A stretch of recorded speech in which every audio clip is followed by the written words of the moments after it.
70 दफ़ा कुरान पाक में नमाज का हुक्म मिला है, लेकिन ये नहीं बताया गया कि किस तरह नमाज पढ़नी है, सजदा, रुकू, कितनी रकत। लेकिन इनहेरिटेंस के मामले में कुरान पाक ने खोल खोल कर हर चीज़ बयान कर दी है। कहा गया कि तुम में से हर कोई किसी की रैयत है, उससे उसकी रैयत के बारे में सवाल पूछा जाएगा। नबी पाक सल्लल्लाहु अलैहि वसल्लम ने अपने आखिरी खुतबा में फरमाया कि तुम्हारे ऊपर दूसरों का जान माल जो है वो हराम है। अब डेफिनेटली हम यहां पर अपना दुख बयान करने के लिए इकट्ठे नहीं हुए, ना नोहे के लिए इकट्ठे हुए हैं कि क्या कुछ हमारे साथ इस मुल्क में हुक्मरान शराफिया कर रही है बिला तखसीस। लेकिन जब पाकिस्तान बन गया था तो जो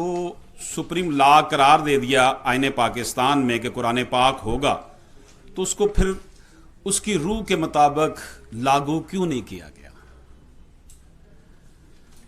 जब भी कोई चीफ जस्टिस रिटायर होता है, ये मैंने पिछले लेक्चर में भी यही बात की थी, वो जाती दफ़ा अपने आखिरी खुतबा जो होता है उसमें कहता है जी पाकिस्तान में अदल का बहुत बुरा हाल हो चुका है, इंसाफ नहीं मिल रहा। लेकिन आप देखें कितने हमारे चीफ जस्टिस साहिबान हैं, मैं प्रोविंशियल चीफ जस्टिस साहिबान की बात कर रहा हूँ, कितने चीफ जस्टिस साहिबान हैं जो आकर फिजिकली यहाँ पर जो है सिविल कोर्ट्स का, मजिस्ट्रेट्स की कोर्ट्स का, जो हमारी सेशन कोर्ट्स हैं उसका विजिट करते हैं और उनकी ज़रूरियात भी पूरी करते हैं। लास्ट टाइम भी अभी चंद माह पहले भी chief justice Lahore high court Lahore bar तशरीफ़ लाए, तो मेरा ये ख्याल था कि शायद वो सिविल कोर्ट का दौरा कर रहे हैं, तो मुझे पता चला कि वो यहाँ नीचे आकर दुआ मांग कर निशिस्तन पर खास्तन करके वो महफिल अटेंड करके चले गए। महफिल ज़रूर अटेंड करनी चाहिए, बरकत होती है, लेकिन इम्प्लीमेंटेशन भी तो होनी चाहिए ना, जो हमारे नबी पाक सल्लल्लाहु अलैहि वसल्लम ने किया। लोग जिस तरह जलीलो ख्वार होते हैं अदालतों में आकर, मैं ये खुद नहीं कह रहा, सुप्रीम कोर्ट की अब कोई भी जजमेंट उठाकर देख ले इनहेरिटेंस के हवाले से पिछले 3 सालों से जो आ रही हैं, क्लियर कट उसमें लिखा हुआ है कि जनाब 30-40 साल के बाद किसी को उसका हिस्सा मिलता है। तो मैं ये अर्ज करता हूं कि क्या ये इस मुमलकत पाकिस्तान के